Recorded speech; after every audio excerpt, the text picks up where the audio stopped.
next, the latest in our series of reports on fixing troubled school systems in 2 cities. Tonight, the NewsHour's special correspondent for education, John Marrow, returns to New Orleans to see how efforts to crack down on big truancy problems are faring. Black male running up Pettyhouse Street. 10-4. Now, where is this boy going? These officers Right there. are part of a new task force in New Orleans. Their job is to search the streets for teenagers who ought to be in school. Why y'all late? Just missed the street car. You just missed the street car, which means what? You need to get up a little earlier, right? Right. And get out your house a little earlier, right? Right. Come on. It's truancy. Truancy is now in effect. On an average day in New Orleans Recovery School District, about 20% of the students miss high school. That's nearly 800 teenagers. Kevin, where's Kevin? Back. Lindsay Ordauer teaches at Douglas High School. Nadia. This is physical science, and I have 26 students on my roster, but on any given day I can expect about 17. You have 10 right now. Yes. 11. One just came in. Tardiness is also a problem. Thank you. Any more power-ups from last week? Yesterday, I saw a girl who has been on my roster since August 14th. We're in the second week of November, and I did not recognize her yesterday. Nina Barre's algebra class has 22 students enrolled. On this day, only 10 show up. Is this frustrating for you as a teacher? Yes, it is. Because we start a lesson, children don't come back, we have to repeat the lesson again. Because they've missed it. Do the kids who come to school regularly suffer? Yes, they do. How? Because they're getting the same lesson over and over again. They can't move on. So it's a lose-lose. In some cases, yes. Even before Hurricane Katrina hit, the majority of students in New Orleans public schools were woefully behind, and buildings were falling apart. In the flooding after the hurricane, 101 schools were damaged, some beyond repair. But when Superintendent Paul Vallas arrived last year, he believed that despite the problems, if he built a great system, success would follow. I want to give all the kids hope, particularly the kids who are struggling. I want to tell those kids that I don't care if they're struggling, if they're D- student, or even if they're a failing student, we'll help them get back on track. He's made some significant changes: a longer school day and year, hundreds of new teachers, and modernized classrooms. Look, we introduced a heck of a lot of technology into the classroom: smart boards, Promethean boards, laptop computers, benchmarking, managed instruction, to make sure that we're giving them the resources they need so that they have a chance for success. But the rest is up to them. But Vallas's optimistic philosophy, build it and they will come, has not solved the truancy problem. We can only control certain aspects of attendance. Wilfred Johnson is the principal of Douglas High School. These are older kids, 16, 17 years old. And for the most part, once we get them here, we do what we can to keep them here. But they're at that stage where they make decisions now, and it's not always the right decision. That's why Vallas has turned to law enforcement. You need to get up on time a little earlier so you can get in school on time. His officers have the authority to issue court summons to truants 17 and older. Just make sure y'all go to the court. If you are not there, they will put a warrant out for your arrest, and I'm gonna have to come and get you. We've been on the job doing truancy about 5 weeks now. Normally, we probably pick up like maybe 7 truants a day, maybe anywhere between 25 or 30 truants a week.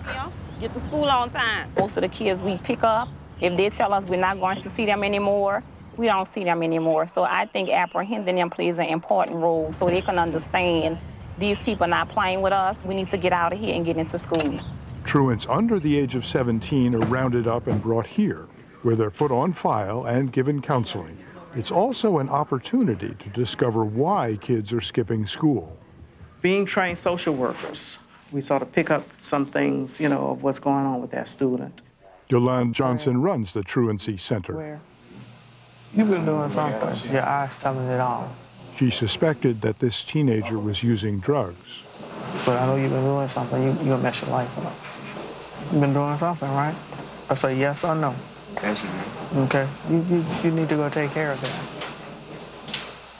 After speaking to him, he told me that he did have a problem, that he really needed help for the problem.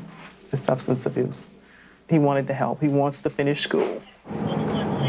To help minors who may not have the support they need at home, Vallas is getting tough with their parents. Police. Police. I'm here to serve you a summons. You got your ID? Are you gonna go to court? Yeah, I have to take that day off. Ma'am, make sure you go. Make sure you go, because if you don't, we will come back out and pick you up and bring you down to lock up. That's your responsibility as a parent to make sure that your kids attend school. And this makes me very frustrated because this is a child education we're talking about. There's no excuse why a child should miss 21 days and it's just a second grader. Can I ask a question? Is there like any way that the state will pick them up? I mean, if they miss like a couple more days. You keep saying the state gonna take them. You sound like you don't want them. To be honest with you, I don't. If your parents don't want you, what kind of message you think you sending to the child? I mean, it's frustrating, it's sad, it's very emotional, but at the same time, that's what we're here for. I think the system's paying more attention and doing a better job getting those who are troubled into our system so that we can help. Judge Paul Vallas says truancy prosecution is on the rise. Students and parents under court supervision are monitored for attendance. If truancy continues, the judge imposes fines or worse. I will have the parent come in here, again, tell them that ultimately if they don't make sure that child's going to school, they can wind up over here and doing jail time as a result of it. So we have that same leverage with either a child or a parent. But law enforcement alone is not enough, a fact Paul Vallas acknowledges. Tackling the problem is not only tracking the kids down, knocking on the doors, going to the homes, picking the kids up off the street, taking them to the truancy center. At the end of the day, you've got to give children an incentive to come to school. That could be Paul Vallas's greatest challenge, convincing people in New Orleans that public schools can work. For generations, anyone who could afford it put their children in private or parochial school. Those left in the system haven't seen much evidence that education makes a difference. And if it didn't work for their parents or their grandparents, why should kids care? Principal said that Friday's a day when an awful lot of kids skip school. Why do so many kids skip on Friday? It's kind of like that day doesn't matter because most teachers don't really give a lot of work on that day. They just, because it's kind of like a day to relax. I mean, you go through hell the entire weekend. Cause it's a half a day, and some people want to, get that weekend early. They want early weekend. Sounds like you're saying Friday's part of the weekend. Most likely. But a lot of kids skip on Monday. Why Monday? They don't come on Monday because Sunday, they ain't getting no rest, so they won't rest Monday. Undeterred, Vallas has another plan, which he hopes will give students a powerful incentive to come to school. Students after their 9th grade will be able to go to high school and work at the same time.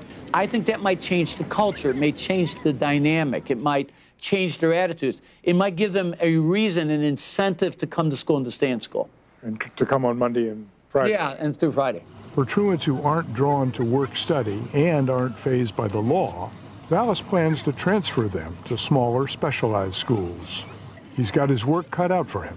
About half of his high school students are now chronically truant by state standards. Is it possible that this situation is worse than you think? You're asking me, do we have a problem with truancy? Yes. So it is a serious problem, and we're trying to take action. But I'm not going to change to accommodate the culture. I want the culture to change to accommodate me. That could take some time. Vallas recently extended his contract, giving himself a 3rd year to accomplish his goals. Welcome on board. Thank you,